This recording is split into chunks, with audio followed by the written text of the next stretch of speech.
comigo? A Bíblia diz: Maria, eu não me falei que se você cresce, veria a glória de Deus? Então tiraram a pedra. Jesus olhou para cima e disse: Pai, eu te agradeço porque me ouviste. Eu sabia que sempre me ouves, mas eu disse isso por causa do povo que aqui está, para que eles creiam que tu me enviaste. Sabe o que é interessante? A gente aprende na história de Jesus que antes de todo grande milagre, ele agradecia ao Pai por aquilo que o Pai ainda iria fazer, mas ainda não tinha feito. Ele agradece pela multiplicação antes do pão ser multiplicado. Ele agradece da ressurreição antes do morto ser ressuscitado. Porque a dinâmica da fé é tratar as coisas que não são como se já fossem. Qualquer coisa que fuja disso não é fé. Se você não está usando a sua fé para coisas impossíveis, você não está usando a sua fé. O otimismo pode te levar a lugares interessantes, mas só a fé pode te levar a lugares impossíveis. Levanta sua mão em nome de Jesus, deixa eu liberar algo sobre você. Aquilo que sem Deus era impossível, com Deus vai se tornar inevitável. Declare isso em nome de Jesus, diga: eu creio que aquilo que era impossível sem Deus, diga, vai se tornar inevitável. Jesus agradece antes do milagre acontecer, porque quem caminha com Deus já sabe qual é o final da história. Quem caminha com Deus celebra antes do milagre chegar, agradece antes da multiplicação acontecer, já dá nome ao bebê antes do seu ventre poder conseguir gerar vida. Quando eu vou orar por alguém que não consegue engravidar, depois da oração, o primeiro conselho que eu dou é: começa a pensar o nome do bebê.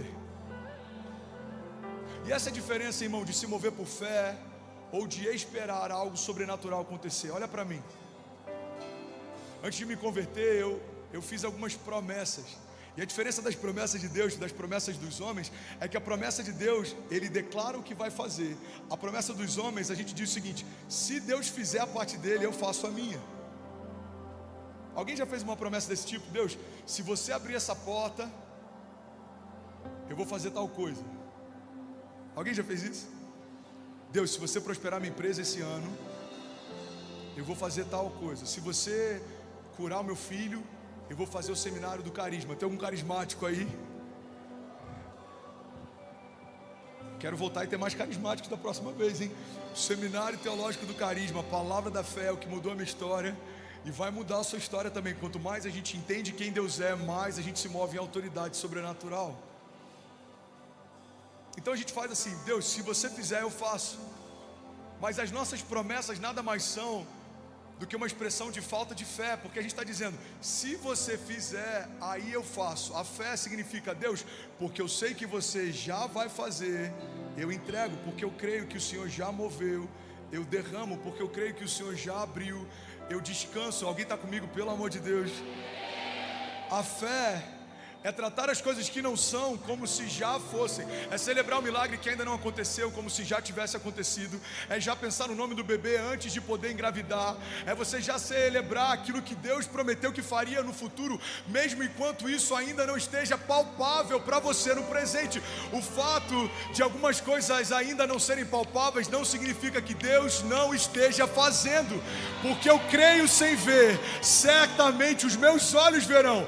Eu creio num avivamento sobre a minha casa, eu creio no avivamento sobre os meus filhos, eu creio que eles serão como flechas liberadas sobre as nações, eu creio que os meus filhos usarão como base aquilo que vai ser o meu teto, eu creio que o Senhor vai à minha frente e os meus inimigos aqui serão confundidos.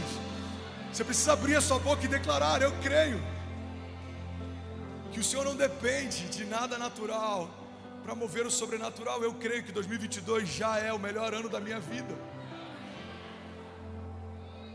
É interessante, e eu quero falar aqui, eu queria, por favor, que ninguém se manifestasse, porque o que eu vou falar agora não tem nada a ver com ideologia política ou defender nenhum lado político, ok? Mas a gente profetizou antes da cruzada de Brasília. Eu creio que essa cruzada no coração da nação vai mover um avivamento sobrenatural sobre esse tempo. Eu creio nisso. No dia seguinte eu recebi um convite individual para ir na casa do presidente da República do Brasil. E por que isso é tão simbólico? Porque antes da cruzada começar, nós já criamos em portas abertas na nação. Então a maior autoridade instituída na nação convidou um homem de Deus que estava liderando uma cruzada de milagres para conhecer a sua casa. Irmão, guarda isso em nome de Jesus. Quando você se move, mesmo antes de coisas naturais acontecerem, coisas sobrenaturais vão acontecer. Coisas sobrenaturais estão à espera de alguns passos de fé que você precisa dar. Tem milagres que a gente ainda não viveu por conta de passos de fé que a gente ainda não deu. Tem respostas que a gente ainda não recebeu por conta de clamores que a gente ainda não fez. A palavra de Deus nos garante: clama a mim e responder-te-ei e anunciar-te-ei coisas grandes e insondáveis que não sabes. A palavra de Deus nos diz que aquele que bate, a porta se abre, aquele que procura, ele encontra. Então a verdade é que tem muitos milagres que estão esperando os nossos passos de fé. Você pode declarar com autoridade, diga: Pai, eu estou pronto para provocar os meus milagres. Não, declara como quem crê nisso. Diga: Pai, eu creio que um passo de fé é suficiente para mudar toda a minha história. Você crê nisso? Você pode celebrar Jesus no seu lugar.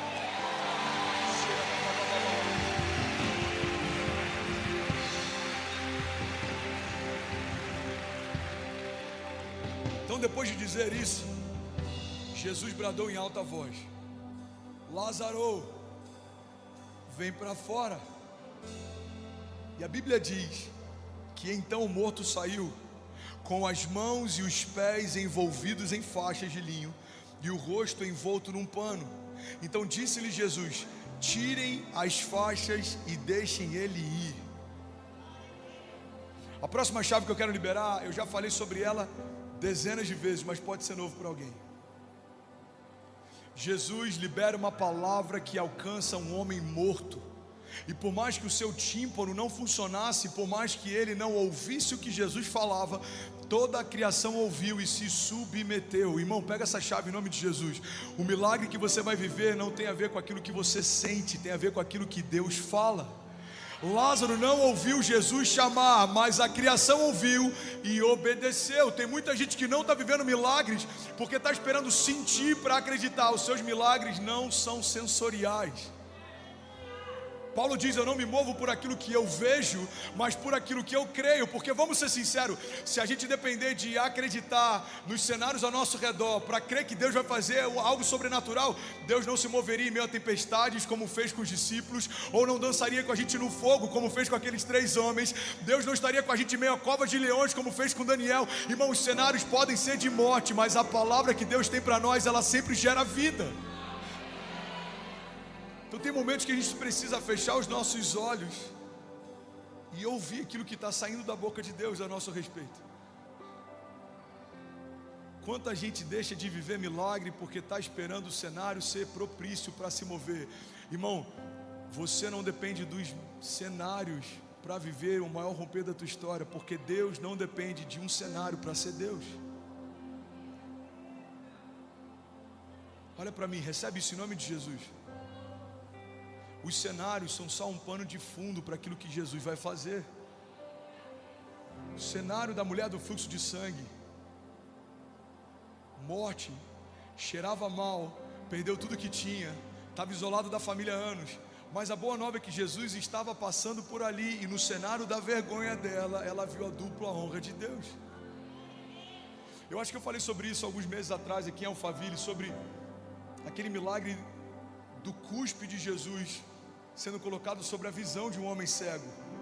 Alguém aqui já ouviu sobre essa passagem, sobre esse milagre? Olha que poderoso. A Bíblia diz que Jesus, ele cospe no chão, ele faz um lodo, coloca sobre a visão daquele homem e ele volta a enxergar. Agora, você sabe por que Jesus usa daquele método para curar aquele homem? Existem alguns teólogos que acreditam que era muito mais do que Jesus fazendo de uma forma diferente. Jesus, ele estava conectando com a dor daquele homem para, através da mesma linguagem, gerar o seu milagre. Irmão, pega isso em nome de Jesus. Naquela época, a cultura acreditava que quando alguém era cego desde que nasceu, ele carregava uma maldição dos seus pais. A cultura da época acreditava que todo cego de nascença era amaldiçoado. Então, quando alguém passava por um homem amaldiçoado, eles escarravam, eles cuspiam.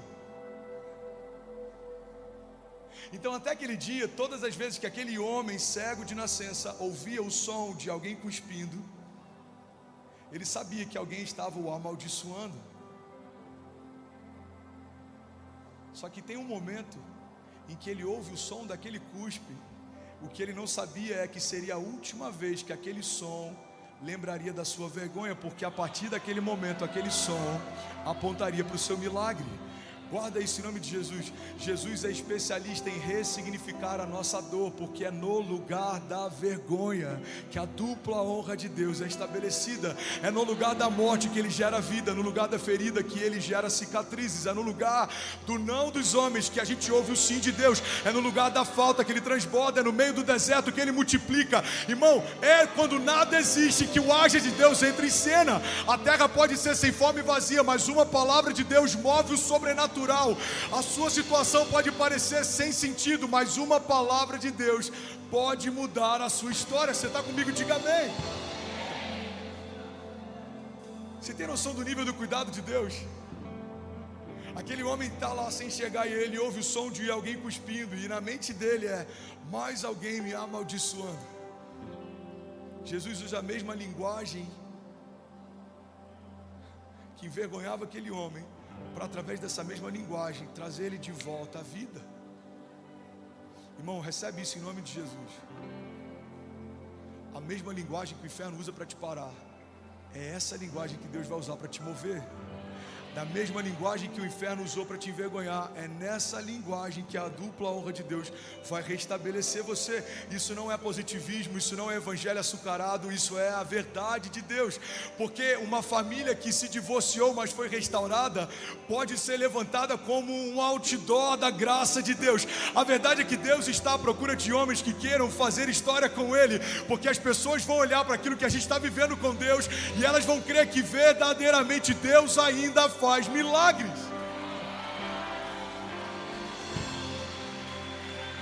Deus ainda faz milagres.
Fala comigo, não tem a ver com o que Lázaro ouviu, tem a ver com o que Jesus falou.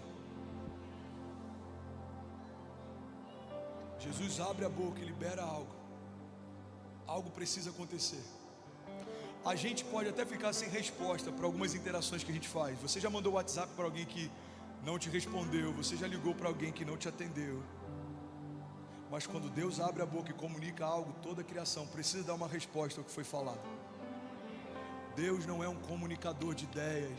Quando Deus abre a boca, Ele não comunica uma ideia, Ele gera uma nova realidade. Quando Deus abriu a boca a seu favor, realidades foram estabelecidas, promessas foram estabelecidas, palavras foram estabelecidas.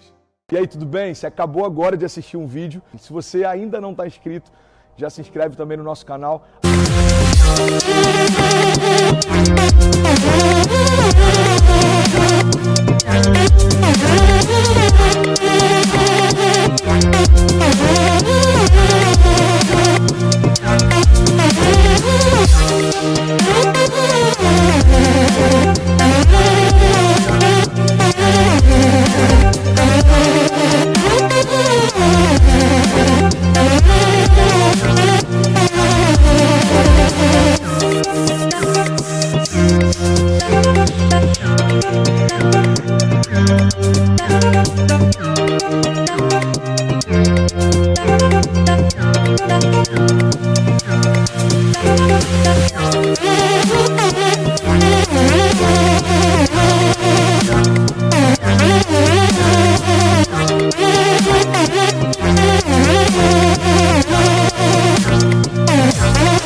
ativa esse sininho aqui embaixo de notificação e toda vez que eu fizer uma live ou estiver transmitindo uma mensagem ao vivo, você vai ser um dos primeiros a saber.